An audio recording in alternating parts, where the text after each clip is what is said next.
दोस्तों नमस्कार। भारत के मिसाइल बेड़े को लेकर इस साल यानी 2023 में अब तक की सबसे बड़ी खबर आई है। हमारी आज की पोस्ट जिस मिसाइल को लेकर है वह मिसाइल भारत के लिए न केवल चीन के खिलाफ महत्वपूर्ण तो है ही, साथ ही उससे भी आगे यह मिसाइल भारत को एक बड़ा डिफेंस एक्सपोर्टर बनाने की ताकत रखती है। यहाँ तक की कहा तो यह भी जा रहा है कि इस मिसाइल को लेकर अगर भविष्य में सब कुछ सही रहा तो यह मिसाइल भारत को हथियार बेचने के मामले में पूरे एशिया में अग्रणी स्थान पर लाकर खड़ा कर देगी। ऐसी क्या खासियत है इस मिसाइल में, तो इसको लेकर हमारी आज की पोस्ट की शुरुआत करते हैं। दोस्तों आप सबको पता होगा कि दुनिया की सबसे बड़ी एडवांस और ताकतवर सेना है अमेरिका की, और यह तब संभव हो पाया जब अमेरिकी सेना का बजट विश्व में सभी सेनाओं के बजट से काफी ज्यादा है। और यह कितना ज्यादा है इससे समझने के लिए मैं आपको बता दूं कि यह भारत की तीनों सेनाओं के कुल बजट के 12 गुना से भी ज्यादा है। हमारी तीनों सेनाओं का कुल रक्षा बजट लगभग $70 बिलियन है। वहीं अमेरिका का इस वर्ष तीनों सेनाओं का रक्षा बजट करीब $860 बिलियन।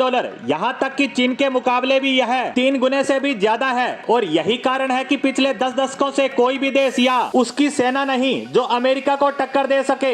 इस पर क्या आपने कभी सोचा है कि अमेरिका ने ऐसा कैसे संभव किया? तो मैं आपको बता दूं इसके पीछे 2 कारण है। पहला तो ये कि अमेरिका ने पिछले 100-150 सालों में अपनी इकोनॉमी को मजबूत करने के लिए खूब काम किया है। किसी भी कीमत पर इन्होंने अर्थव्यवस्था को गिरने नहीं दिया। यहाँ तक कि जब दूसरा विश्व युद्ध शुरू हुआ था उससे कुछ ही साल पहले अमेरिका में ग्रेट डिप्रेशन आया था, यानी तब दुनिया के इतिहास की सबसे भयानक मंदी का दौर आया था और उसने अमेरिका की अर्थव्यवस्था को लगभग तबाह ही कर दिया था। लेकिन अमेरिका ने भी हिम्मत नहीं हारी और अपनी इकोनॉमी को सुधारने पर खूब काम किया गया और धीरे धीरे फिर से अर्थव्यवस्था पहले की तरह पटरी पर आ खड़ी हुई। वहीं अमेरिका दूसरे विश्व युद्ध में थोड़े समय बाद शामिल हुआ। इसके पीछे भी कई कारण बताए जा रहे हैं, लेकिन उसका मुख्य मकसद था कि उसकी अर्थव्यवस्था मजबूत हो जाए। और अगर एक बार इकोनॉमी सुधर गई तो जर्मनी को दांतों तले चने चबा देंगे, क्योंकि आपको पता ही है कि इकोनॉमी मजबूत होने से सेना को मजबूत बनाया जा सकता है। और इसी कारण अमेरिका की पावरफुल सेना का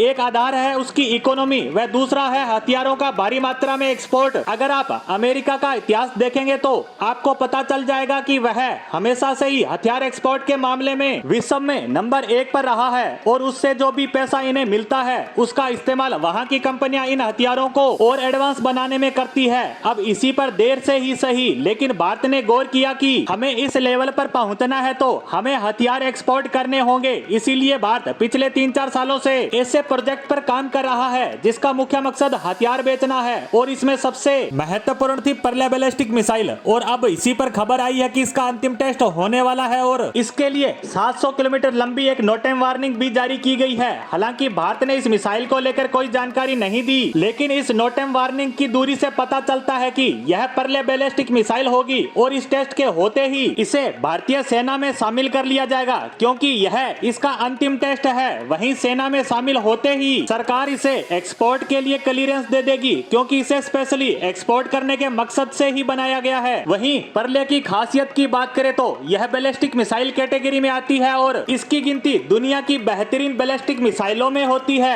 और रही बड़े देशों की बात तो वह छोटे देशों को ऐसी मिसाइलें कभी नहीं देते। इसीलिए भारत ने पूरे विश्व सहित साउथ चाइना सी के छोटे देशों को ध्यान में रखते हुए इस मिसाइल का निर्माण किया है, जिससे भारत का हथियार बेचने के साथ ही चीन को घेरने का दोहरा मकसद भी पूरा होगा। इसी के साथ भारत के मिसाइल परीक्षण की नो टाइम वार्निंग पर हमारी आज की पोस्ट को यहीं समाप्त करते हैं। धन्यवाद।